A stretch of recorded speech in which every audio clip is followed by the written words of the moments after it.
여러분, 사람과 사람이 제일 처음 만나면 우리가 상대방을 알기 위해서 하게 되는 다양한 어떤 질문들이 있죠. 뭐 어디 사세요? 뭐 어떤 취미를 갖고 계세요? 뭐 이런 것들부터 시작을 해서 또 꼭 빠지지 않는 아마 질문들 중에 하나가 이거 아닐까 싶어요. 종교는 뭐예요? 그죠? 종교는 뭐예요? 자, 여러분은 누군가가 종교는 뭐예요? 라고 물을 때 뭐라고 답하십니까? 어려운 질문이에요. 아마도 뭐 대부분 기독교요 이렇게 하시겠죠. 저도 그러니까요. 저도 누군가가 그렇게 물으면 기독교요 이렇게 대답을 해요. 근데 저는 사실 요 기독교요라고 하는 답을 할 때마다 약간의 좀 불편함이 있습니다.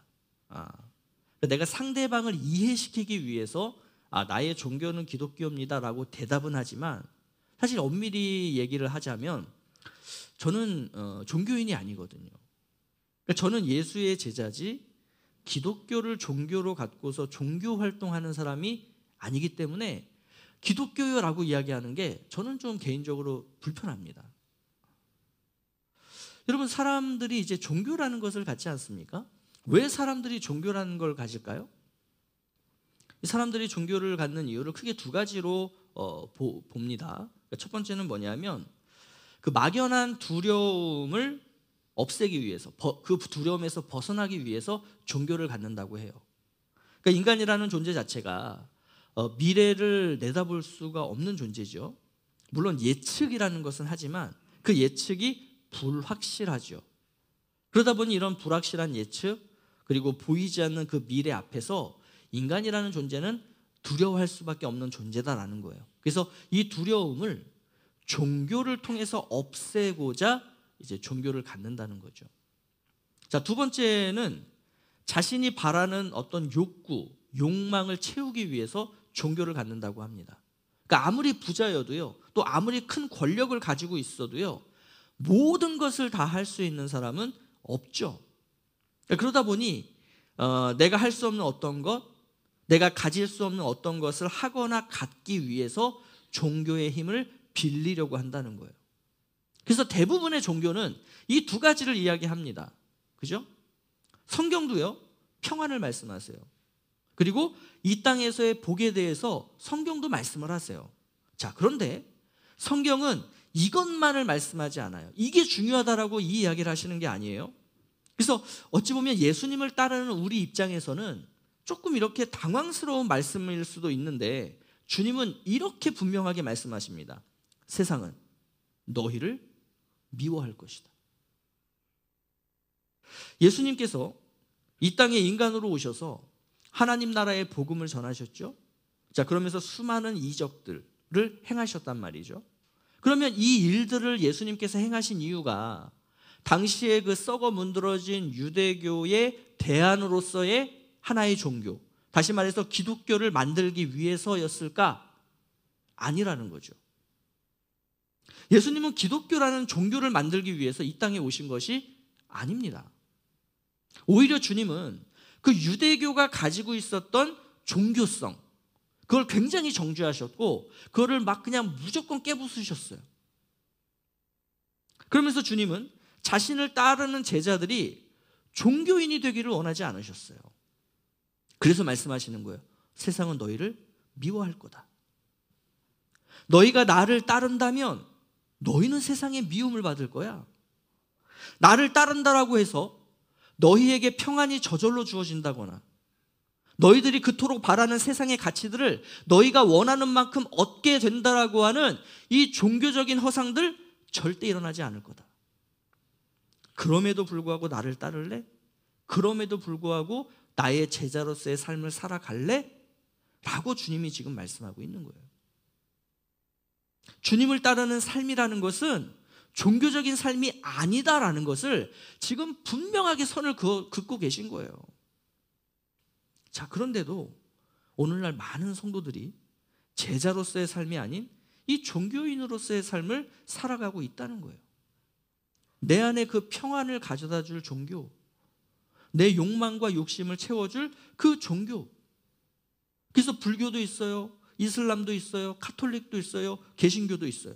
이 중에 나는 개신교를 내 종교로 삼아야지. 그런데 그 개신교에서는 뭐 합니까? 교회라는 곳을 중심으로 모이는 거예요.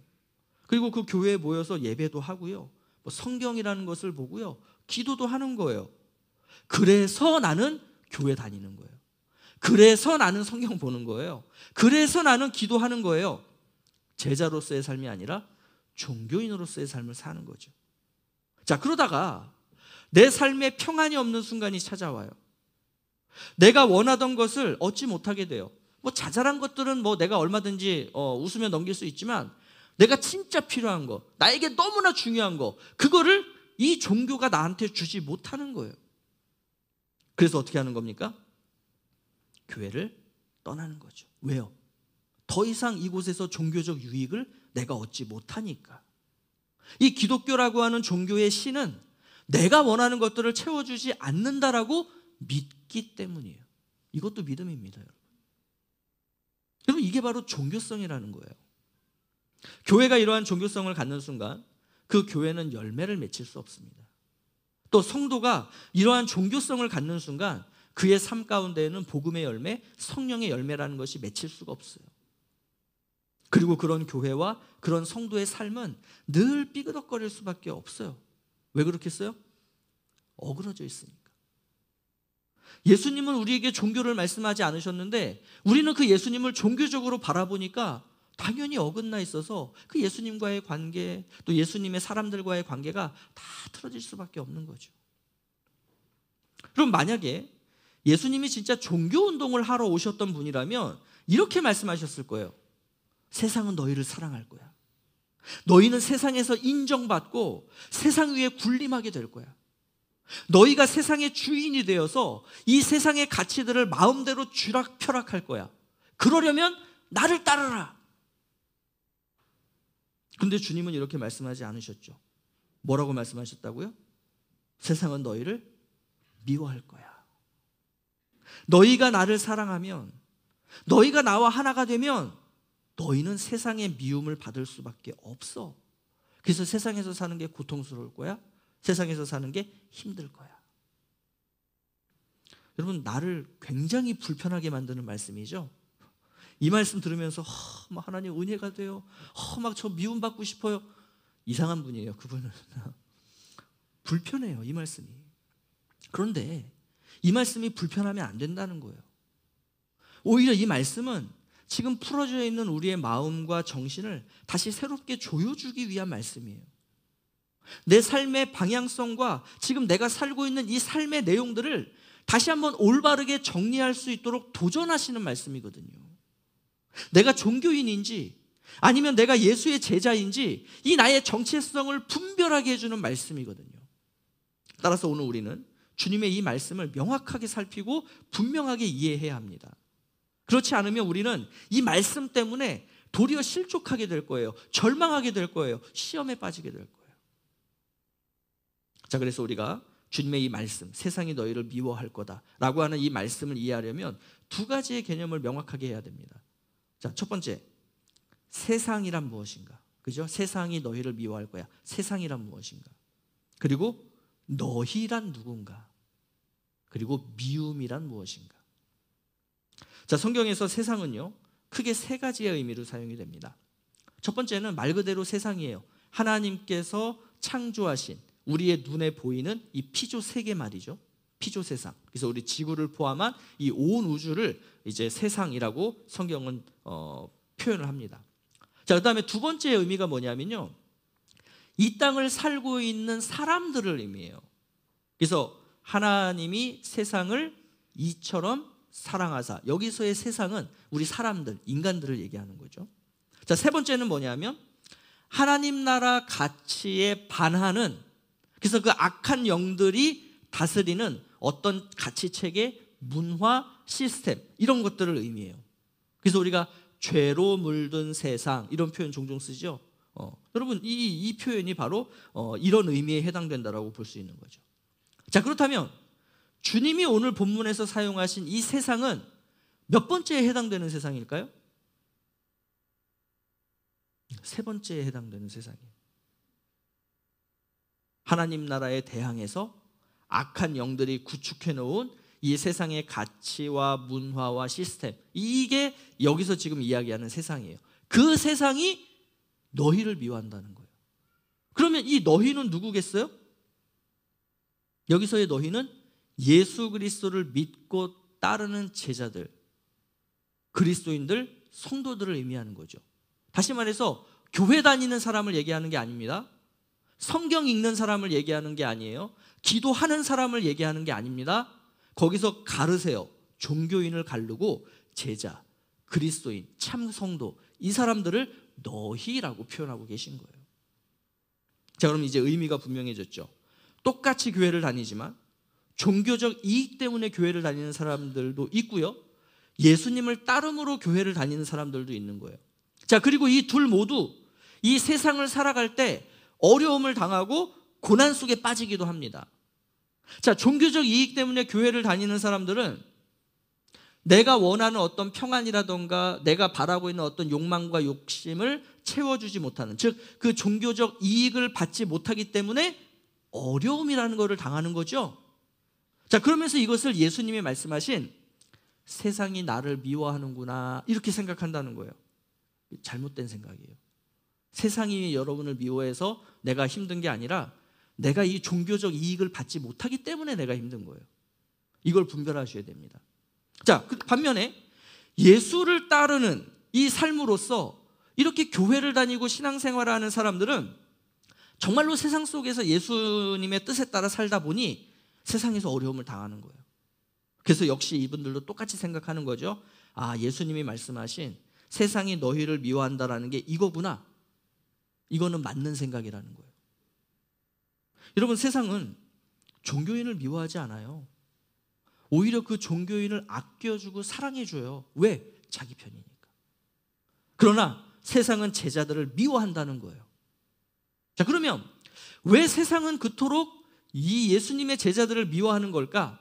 예수님은 오늘 말씀에서 세 가지의 이유를 가르쳐주고 계세요.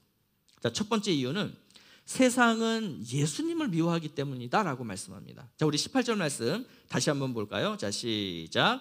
세상이 너희를 미워하면 너희보다 먼저 나를 미워한 줄 알라. 여기서 나가 예수님이죠. 자, 예수님께서는 이것을 요한복음 7장에서 뭐라고 말씀하셨냐면, 예수님께서 그 세상의 일들, 그럼 여러분 이 세상의 일들이라는 게 뭐예요?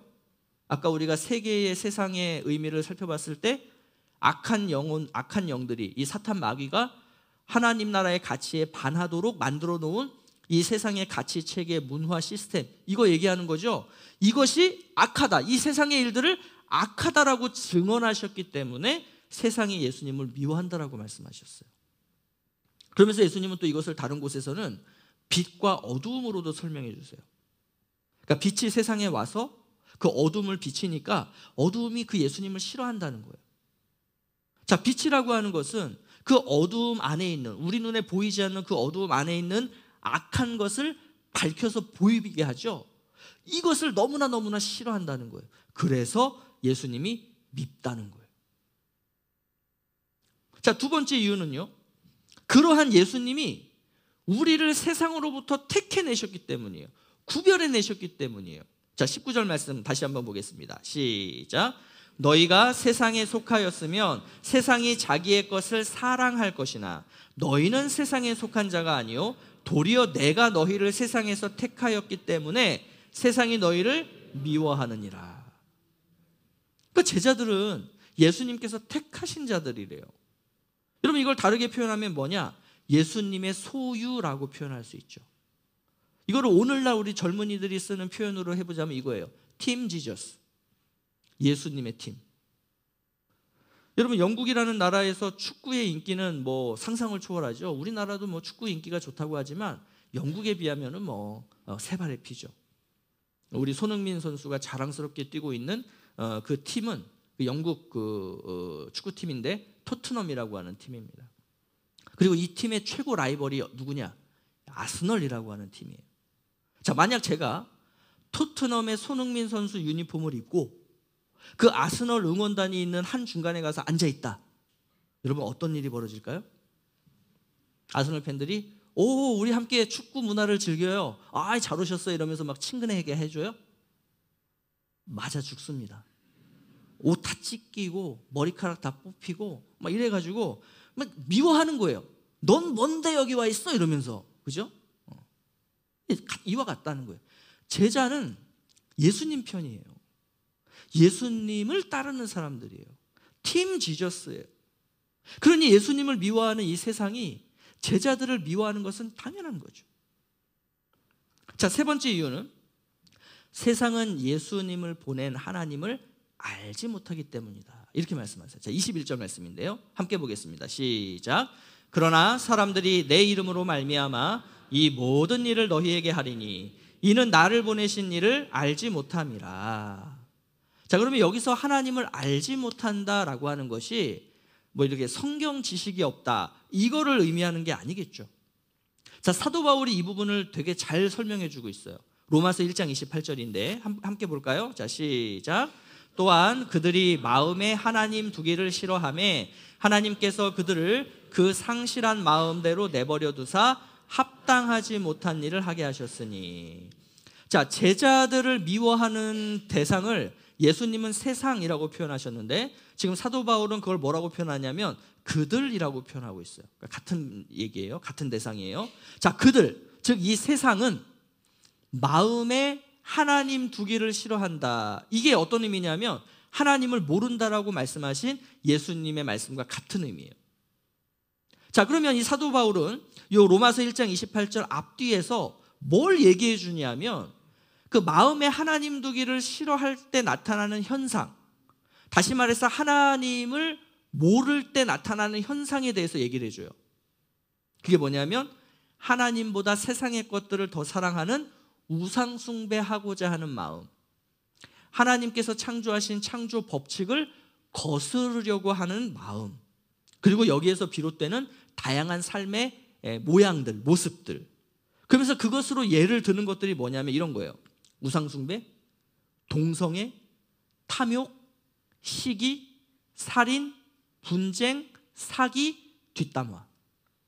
이거를 예로 들고 있는 거예요. 자, 이런 모습들이 왜 우리가 살아가고 있는 이 세상 속에서 나타나냐면 세상이 하나님을 모르기 때문이라는 거예요. 세상이 하나님을 마음에 두기를 싫어하기 때문이라는 거예요. 자, 그리고 그 하나님을 모르니 하나님이 보내신 분이 예수님이다라는 것도 모르는 거죠. 그리고 그러한 예수님을 모르니 예수님이 세우시고 보내신 제자들도 모르는 거죠.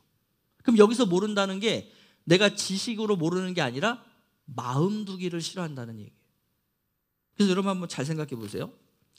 여러분이 정말로 아끼고 좋아하고 사랑하는 어떤 지인이나 가족들에게 내가 진짜 진심을 담아서 내가 너를 진짜 사랑해서 하는 건데 내가 너를 정말 아껴서 하는 얘기인데 우리 한번 같이 교회 다녀보지 않을래? 야, 나는 네가 예수 믿었으면 좋겠어. 자, 이렇게 얘기를 해줄 때 여러분 어떻게 반응하던가요? 호의적이던가요? 비호의적이던가요? 그죠?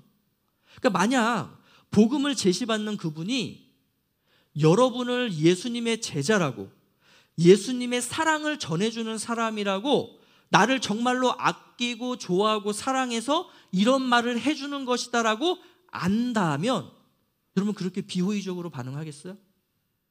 뭐 마음으로는 그렇지 않더라도 겉으로라도 감사합니다. 고맙습니다. 이렇게 하지 않겠어요? 근데 왜 비호의적으로 반응하느냐? 모르니까 그런다는 거예요. 근데 이게 지식적으로 모르는 게 아니라 내가 그렇게 너에게 호의를 갖고 있어 나는 예수님의 사랑으로 너에게 다가가는 거야 라고 하는 것을 마음에 두기를 싫어하기 때문이라는 거예요. 여러분 이것이 바로 하나님을 모른다라고 하는 것의 의미인 거죠.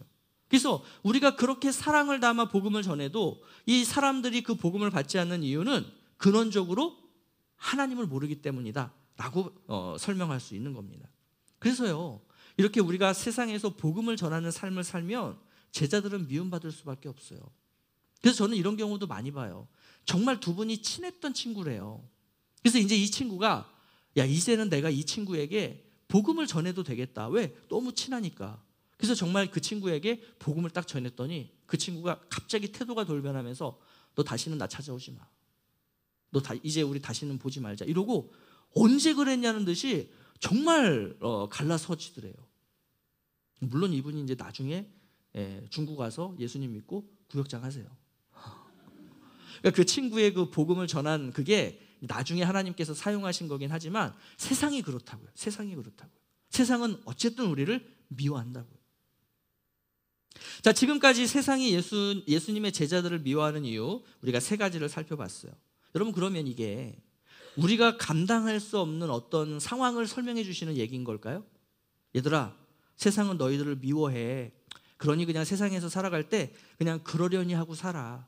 뭐 힘들어도 어떡하겠어. 세상이 너희를 미워하는데. 이러라고 이 말씀해 주신 거겠어요? 아니겠죠. 세상이 우리를 미워한다는 이 상황을 알고 너희들이 그 상황을 이겨내려면, 그래서 주님 다시 오시는 그날까지 제자로서의 삶을 살도록 하기 위해서 주님이 오늘 이 말씀 해주시는 것 아니겠어요? 그러니 우리가 그 해답을 찾아봐야죠.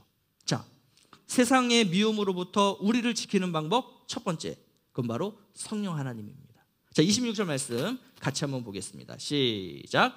내가 아버지께로부터 너희에게 보낼 보혜사 곧 아버지께로부터 나오시는 진리의 성령이 오실 때에 그가 나를 증언하실 것이요.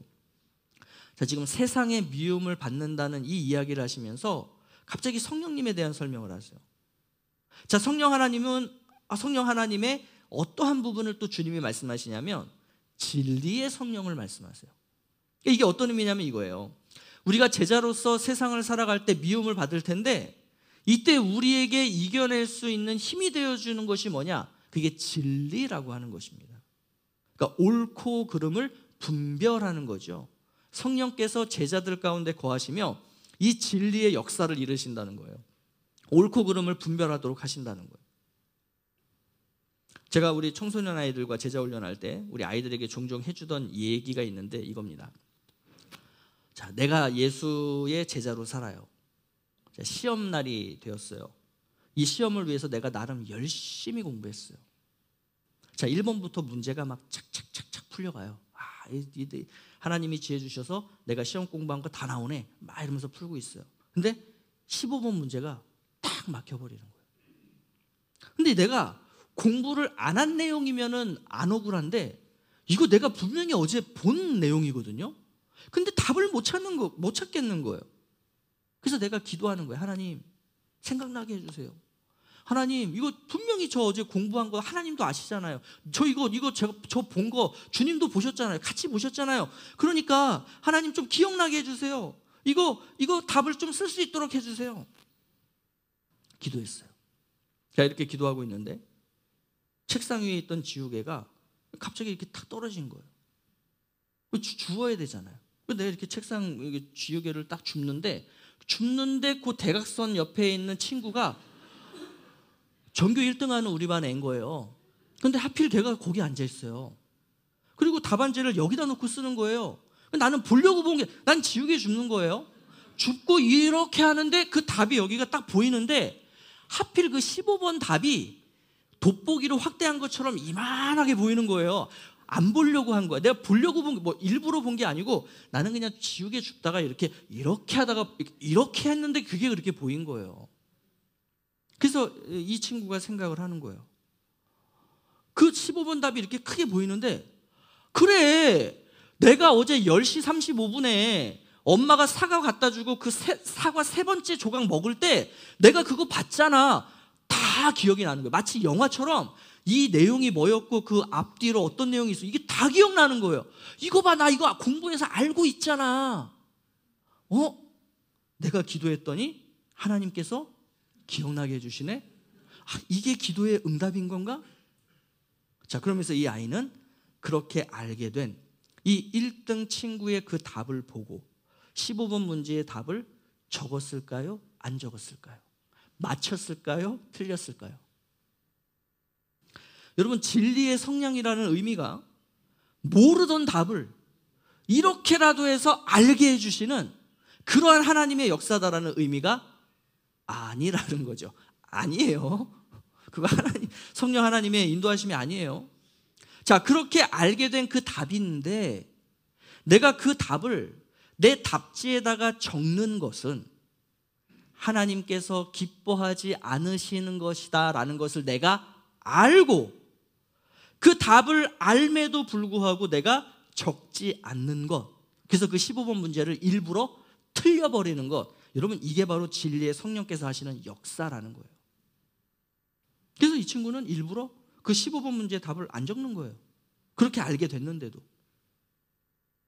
자, 이렇게 답을 알면서도 스스로 틀려버리는 거, 여러분 이게 예수의 제자라고요. 그러면 이러한 제자를 세상이 미워하겠어요? 안 미워하겠어요? 당연히 미워하죠. 사장님, 이거 왜 장부가 이렇게 되어 있습니까? 이거 아닌 거 아니에요? 여러분 이런 직원들이 여러분들 밑에 가득하다고 생각해 보세요. 예수의 제자들로 우리 직장이 가득하다. 경영하시는 분 입장에서는 피곤하실 거예요. 이거라고. 세상은 예수의 제자들을 미워할 수밖에 없어요. 자, 그리고 세상의 미움으로부터 우리를 지키는 방법 두 번째는 예수님의 말씀을 기억하는 겁니다. 자, 16장 4절 말씀인데요, 같이 한번 보겠습니다. 시작. 오직 너희에게 이 말을 한 것은 너희로 그 때를 당하면 내가 너희에게 말한 이것을 기억나게 하려 하며. 그러니까 예수님께서 지금 우리에게 왜 세상이 너희들을 미워할 거야 라는 이 말씀을 왜 해주시냐면 현실을 자각하도록 하기 위해서 해주시는 의미가 아니고, 너희들이 정말로 앞으로 내 제자로서 이 땅을 살아갈 텐데 분명히 세상의 미움을 받을 거예요. 자, 그럴 때 아니 어떻게 예수를 믿는 나에게 이런 일들이 벌어질 수 있어? 아니 예수님이라면 나를 이럴 때 지켜주셔야지, 나를 보호해 주셔야지, 내가 예수님의 제자답게 살도록 나의 모든 것들을 다 채워주셔야지, 이러지 말라는 거예요. 이러면서 실족하거나 시험에 들거나 예수님을 떠나지 말라는 거예요. 이 말씀을 기억하면서 어떻게 하라고요? 이게 당연한 거구나. 내가 예수의 제자로 살아갈 때 세상이 나를 미워하면 이러한 고난이 있을 수 있고, 이러한 어려움이 있을 수 있고, 이러한 곤란함이 내 안에 있을 수 있는 거구나. 내가 지금 이렇게 어려워? 내가 세상으로부터 미움을 받고 있어? 그러면 내가 예수의 제자라는 의미구나. 힘들지만, 어렵지만 이 상황을 내가 이겨냄으로써 내가 예수님을 떠나지 않고 예수님의 제자답게 끝까지 살아가야지. 이거 기억하라고 오늘 이 말씀을 하고 계시다는 거예요. 여러분, 세상이 나를 미워한다라고 생각될 때 주님의 이 말씀을 기억하십시오. 너 잘 살고 있는 거야. 너 틀리지 않았어. 너 지금 그 길로 계속 가면 돼. 여러분, 이럴 때 우리는 세상의 미움을 능히 이겨낼 수 있을 줄로 믿습니다. 자, 이제 말씀을 마무리하겠습니다. 세상이 우리를 미워하는 이유가 무엇일까요? 미움의 의미예요. 세상이 너희를 미워할 거다. 미움이라는 게 뭘까요? 이게 되게 복잡하고 어려운 질문 같지만 의외로 간단해요. 예수님이 좋아하시는 것, 예수님이 뜻하시는 것을 우리가 살아내지 못하도록 하는 모든 것이 다 미움이라고 보시면 돼요. 나를 미워하는 어떤 사람이 있어요? 나를 힘들게 하는 어떤 사람이 있어요? 물론 그 사람이 나는 네가 예수님의 뜻대로 살지 못하도록 너를 미워할 거야, 이런 생각을 가지고 미워하는 건 아닐 거예요. 근데 나를 미워하는 그 사람 뒤에 누가 있다는 겁니까? 악한 영들이 있다는 거예요. 나로 하여금 예수님의 뜻대로 살지 못하도록 만드는 그 악한 영이 그 사람을 통해서 나에게 미움이라고 하는 것을 자꾸 주고 있다는 거죠. 여러분, 이것을 우리가 알기만 한다면 우리는 그 미움을 또 능히 이겨낼 수 있는 것입니다. 그래서 여러분, 미움은 이렇게 정의할 수 있어요. 미움은 혼란이다. 미움은 혼돈이다. 미움은 진리가 무엇인가를 구별하지 못하도록 하는 혼돈이라는 거예요. 미움은 사랑이 무엇인가를 구별하지 못하게 만드는 혼돈이라는 거예요. 미움은 순종의 때와 방법을 알지 못하게 하는 혼돈이라는 거예요. 이게 미움의 정체예요. 그래서 이 미움을 이겨내려면 우리에게 진리의 성령이 반드시 있어야 된다고 하는 것입니다. 아무쪼록 우리가 예수의 제자로 살지 못하도록 우리에게 억압과 혼란과 혼돈을 가져다주는 이 세상의 미움을 이겨내시고 예수 그리스도의 제자답게 이 세상을 당당하고 담대하게 살아가는 우리 성도님들이 되실 수 있기를 예수 그리스도의 이름으로 축복합니다.